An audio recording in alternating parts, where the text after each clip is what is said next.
Okay, this is now episode 14 of What If History Restarted. Last time, I just recorded the other episode. This is like right after. There's a lot more exploration and expansion up here in Europe. Most of the countries now are peaceful, with the main exceptions being Cyprus and China, though China's kind of isolated from everyone else, and Cyprus is keeping it a secret and doing their stuff in secret. But yeah. So, I'll start off over here with Persia, who's still very rich. But some of the poorer people are now getting kind of discriminated against, and so I think we know where this is going. Little rebellion. I always use pink. I need a different color. Just make it darker. Little rebellion groups start popping up all around. This is kind of like the poor major city, so yeah, it's a lot of it's out in these like rural areas, and so these pockets are gonna obviously go ahead and meet up with each other as best as they can. They circle some troops down here, and up here, and up here. This one over here, though, is kind of doomed. So, yeah. And Persia, obviously not liking this, goes ahead and goes into here. So it's recapturing this major city. And fighting will continue, but eventually they're going to agree to peace with the borders just kind of being kept at the front line. Now, the main reason Persia ended the war so quickly, even though they probably could have won, is just because they want to stay the richest country, and obviously if they keep going, then they're going to have to give up a lot of their wealth to, fund the war. And I said richest country, they're probably like, they probably are the richest country, just not the strongest. But anyway, after that, expanding also is kind of expensive, but it can be a good investment long term, because, more land, more resources, so they do take a little bit up there, but decide to stop. In this river valley, they got kind of coalitioned against, but only halfway, and then they surrendered, and they're pretty salty about that. So they're going to expand a lot up here in the north. Their population has just gotten spread out very thin, and a lot of people are unhappy because so many people didn't want to go up here that the government started forcing people to move up here. And even if the land is nicer, it's not really that great to be forced out of your home. So yeah. We also obligatorily see a new passageway be explored all the way from here to China. That's not really that useful, but mainly because, China's very mean and probably just kill all the people that try to trade with them. But, still. Over here, it's also more exploration of just kind of this general area, as well as finally into what remains of Southeast Asia. And eventually the entire thing is discovered, as well as a lot of the sea around it.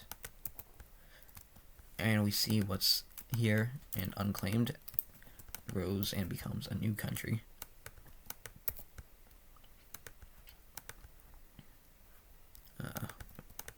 It's kind of brownish, reddish one.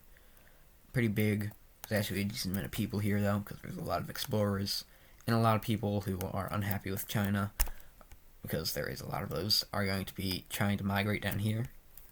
Of course, China is going to go ahead and kill a lot of these people that when they capture them. But some people do manage to not get seen, and they do, kind of go down here and flourish. And speaking of China, this is just adding more fuel to the fire, because they also are doing the same thing now. They were inspired by the Indus River valleys, actually, to kind of do the same practice. And this land is getting more settled, but the more people are getting more unhappy, especially as they have a pretty brutal caste system over here. And some people... What happened? Okay. I'll fix that later. But, has that been there the entire time? Because I didn't even notice. Oh. Okay. Sure. I don't know why China duplicated itself, but they're not forcing the people to live in that country over in the ocean. They're just forcing them to live up here. And of course, a lot of them don't like that. Pretty brutal caste system, and wealth divides. The monarchy is also completely absolute and not very nice. And they're so big and has such a high population that, a lot of different cultures in here. And when you combine all those things in a country, it is not going to go great. Especially as China still pretty stupidly decides to expand even more down here. And then go to war with Myanmar. This war is over very quickly. And China goes ahead and fully annexes Myanmar. And, I'm not even going to fill that capital in because at this point, if you can't see what's wrong here, then, this country is way too big. And it is still expanding. It's doing some pretty horrible things to the people of Myanmar. And so, first, the people of Myanmar. So, we see some people who are not too happy about this. With the first being the Orange Team from down here. If you remember, they captured and conquered them a couple episodes ago. And now they're revolting. China is way more powerful than them, though. So they are very easily able to beat them up. And they're like, why did you do that? But even if the Orange Team got completely beat up, that's going to inspire a lot more people. We see Myanmar rise up again and take all their little peninsula back. That's kind of their core territory. So they now start invading outwards. China, while all of its troops are down here, it decides that it might as well just invade Southeast Asia because a lot of its people are down there. So they start doing that as well. And with that being kind of the last straw, we see, the entire place blows up. So, we're just gonna get to work. First of all, we have Korea. Korea is pretty big, and they also have a lot of southern Japan. The capital is going to be over here in South Korea. The next one we see is this. Let me find a good color. We see this kind of grayish country up by Lake Baikal. That's more green than gray, even though it's not green. But this new kind of Lake Baikal country is going to form up, and they decide to put the capital here so that they can use this as a shield. Lake Baikal, they can use the actual lake as a shield for their capital. And so, when China goes ahead and tries to invade them, it actually works pretty well, as that does not happen. And China tries to make boats, but because, that's going to take a while, all the troops are able to kick them back. And then when China gets mad and starts sending out a ton of troops to circle around it, it's still very, the people were kind of ready for this in Lake Baikal, and they have their troops stationed like this. And so they kill a lot of troops of China, and the whole shield Lake Baikal thing is proving to be very effective, at least against someone with this incompetent of an army. We then see this sort of cyan, not white. We'll go with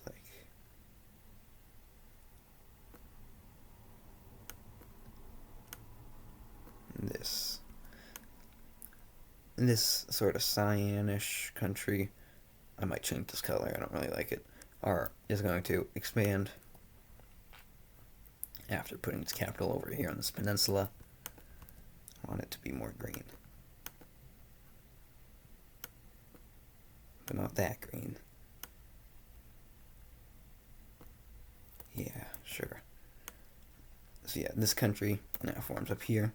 And they're pretty close to the capital, which is not great for China. They do not like that. And this country starts to send its troops down to the capital. But of course, China is still China, so they are able to take this entire northern half. However, Korea is being very effective against them as they go and take that major city and move up here a lot. We then see sort of Hokkaido break off up here. They also take Sakhalin, all of these islands, and a good portion of this coast. Their capital is going to be on this major city. And then finally we see Japan now become a thing. And all these new rebellions slash breakaways are all friendly with each other currently, at least.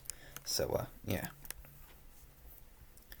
We then see a bluish one break off down here, kind of focus around this major city as well as Taiwan.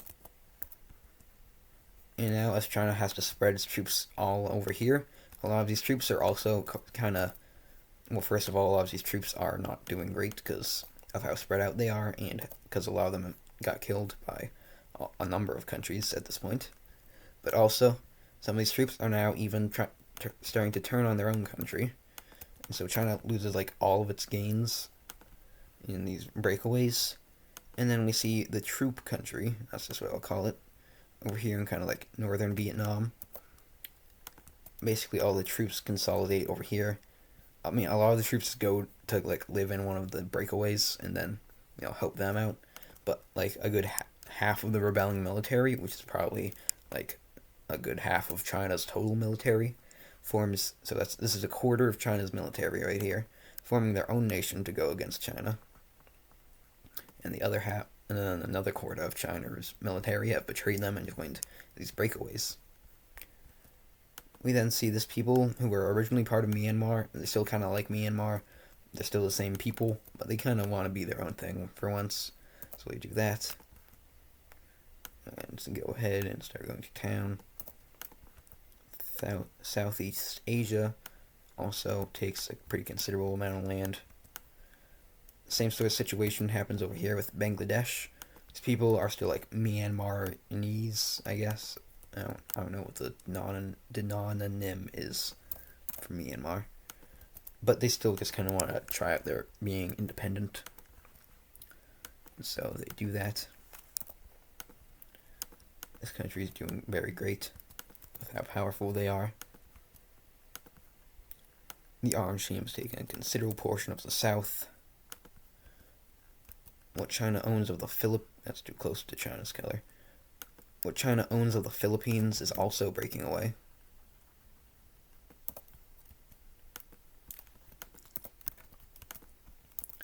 And the capital is of course going to be where their one major city is. This country, they'll be a little bit more blue. They now go ahead and begin their invasion outwards, as well as to the capital.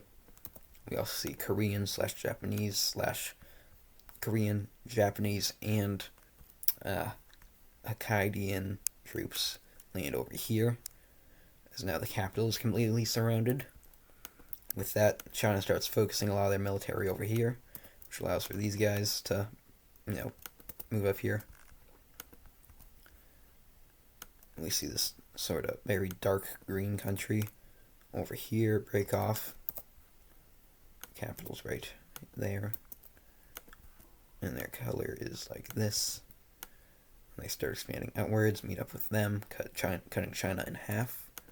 We'll just make this more divided. Lake Baikal, it was probably like third. I would say the strongest is Korea, then this one, and then Lake Baikal, and then military, and then Orange Team, and then Southeast Asia, and then Myanmar, and the Philippines, and Hokkaido, then Japan, and then the Blue Team. Yeah, that's the rankings. But regardless, Lake Baikal starts invading up here. Well, I don't even know if you could call it invading. Hokkaido swoops in and now takes all of this coast over here. China is looking pretty terrible right now. So I'm not going to stop as all 1, 2, 3, 4, 5, 6 of these countries, good thing there wasn't another one, now begin to focus their troops, kind of, well, just represented by the orange color. So now go up here, and I believe landlocked China, minus this little sliver of land by the capital. Speaking of which, they are holding off the defenders kind of well, but at the same time, it's very quickly degrading. I still don't like this color. I want it to be, I had a vision in mind for this color. Yeah. Just a little bit lighter. That's good. That's what I wanted. That was my goal. These guys take all of this. Well, they already had it, but I'm just recoloring it. You see this bluish, well, not even bluish, this is very blue. There's a little bit green tint in there, though. They now form up. Meet up with the green team. Do we even have like a dark green, I guess, in just River Valley? And formerly Greece. We move down here. Up in this wilderness, we see this tannish one, which is very big, breaks off. Its capital is just going to be by this lake. We also see a lot of support from these rebellions from all these other countries who are finally, they only like started to really know what was going on in China like a couple of years before this happened. But so now that they know how terrible it is, and the fact, and they're also scared of how China is more powerful than all of them combined. Maybe not combined, but China's definitely the most powerful. Since they're kind of scared of that, they decide that they're gonna, make their own thing. That does not look good. Yeah. But you know what? We'll use this color over here. And so yeah, obviously you can kind of tell this is, rest in peace China. They take all of this. These guys take this. Just filling in this land now. All of this. See, all of these countries minus. So let's see. The orange team, in pretty much just all the countries that are from above this line. Yeah, all the countries that are above this line are completely like Chinese ethnically, and even then there's still like a Chinese majority over in this country. And in this one. And so there's still a good amount of Chinese people in these guys. But yeah. China is now completely disintegrating. These guys move up here. Take all of this. And then everyone works together still. There's literally like no conflict between these people at all. That's how much they just hate China now. And yeah. So they're taking like all of this land. China is now reduced to their capital, and well, actually, hold on, there's still all this. But finally, after all that, China is completely isolated down to their capital. There's really not much else they can do. It's finally led by this country, Korea, Lake Baikal, and the orange team, and maybe even this bluish one. All of these countries finally work together to knock out China, erasing from the map, as we now see there being 1, 2, 3, 4, 5, 6, 7. Oh no, I said it. 8, 9, 10, 11, 12, 13, 14, 15, 16, 17 countries that are all from the remains of China. Yeah. And now we can finally look at the peace treaty.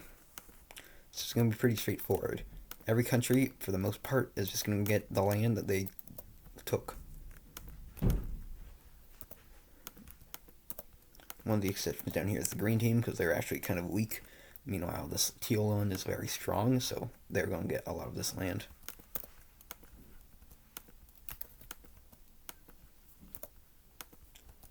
The orange country, as you can see, is going to get very big. Myanmar is also another exception, as they are going to take most of their old land back.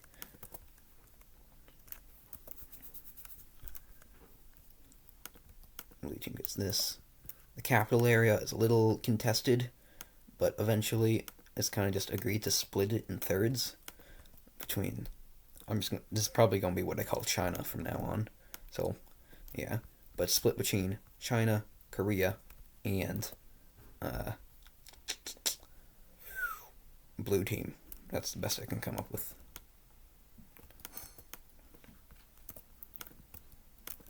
Korea is also going to go ahead and take these islands down here.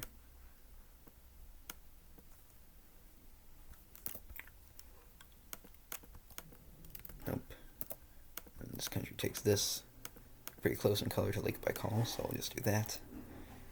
And there's still one last thing we need to do. Well, that I need to do. We just go ahead and revert this a little bit quickly.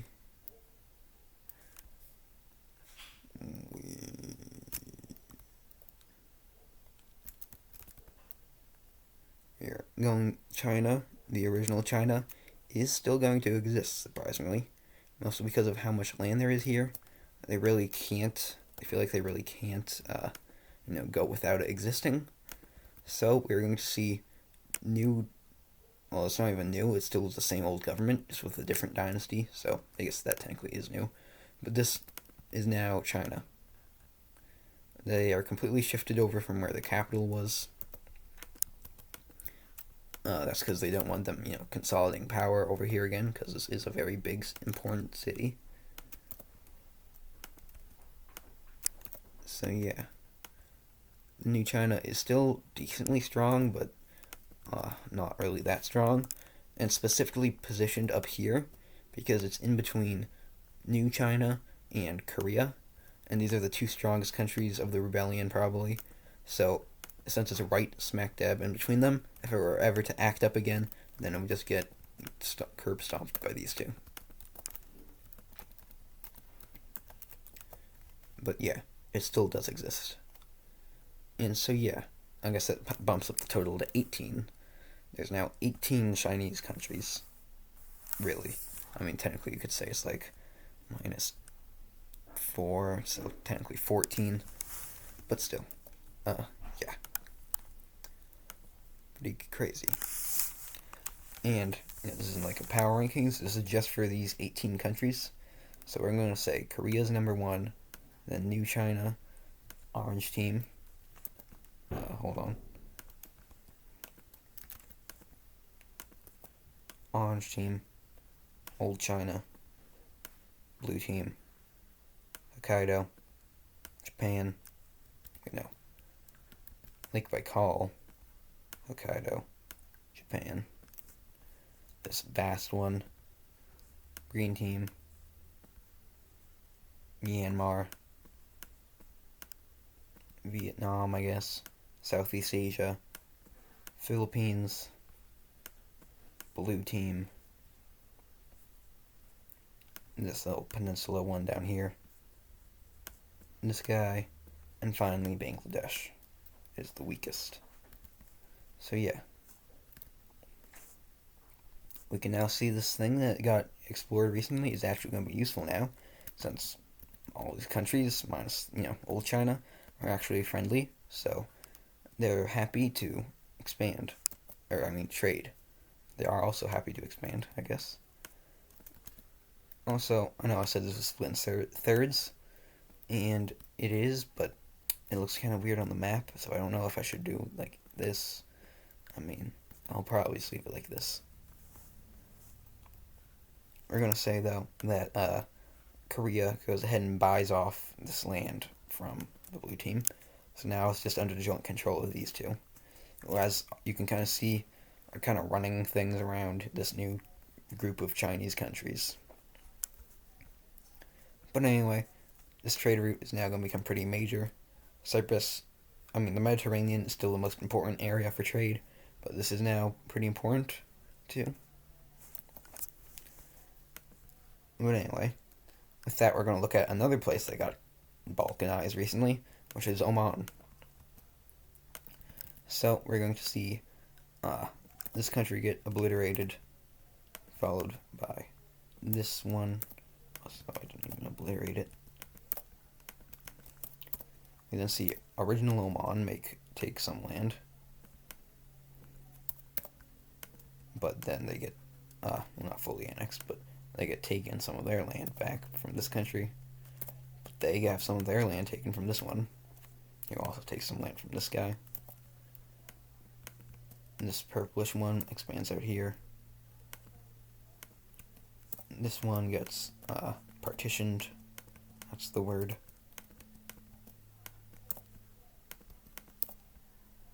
This brownish one takes over this one.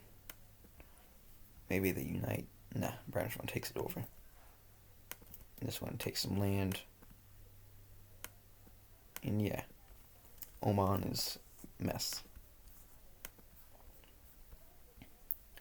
North Italy is going to do some more expanding up here.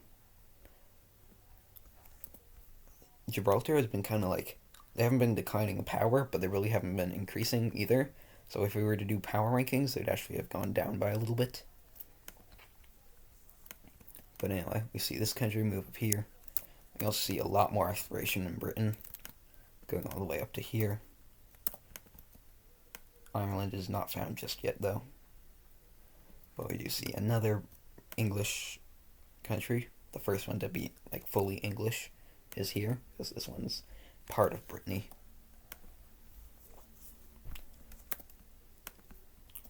You see these nations expand out a little bit. And another new one. It was very yellow. Pops up over here. Can you see that? I'm sure you can see that pretty well.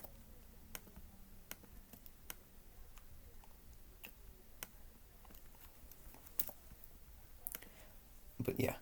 And that last thing, we're going to check back up on Cyprus, because their whole destabilization thing is going pretty well. Basically, the blue team has made the decision, after everything I explained last episode, to kick out this country from their union. And Greece, or not Greece, I keep calling it Greece, Cyprus is now gonna, go over here and take it over.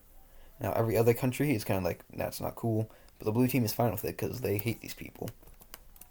And they're like, yeah, they can be your problem now. But this is a very valuable land, as Cyprus now controls all of Anatolia and Greece, and a lot of land beyond, including all the Sinai Peninsula. And they also do the same thing to Red Team. The Red Team is now, they're expanding down here, because what Cyprus did, they basically killed the officials, and, well, not like the top officials, but they killed some officials, and, people weren't too happy about that, but there's, some of their representatives, not even representatives, because we're too early in history for that, people don't have rights yet, but people are still mad that some of their leaders were killed, so they're gonna take it out on these countries down here.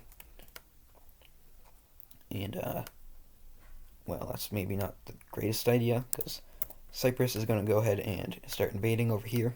But the Red Team is putting up a better fight than they thought, and they also actually just pulled out of this war. So Cyprus is going to go ahead and say, like, we'll agree to peace if you give us, not all that, if you give us that plus all of this. And Red Team, since they know they would not win against Cyprus, is going to accept. But they are now going to have 2 new major cities, so that's pretty good. They were former capitals, so they're definitely pretty big cities. And yeah, that's probably going to do it for this episode. So, goodbye.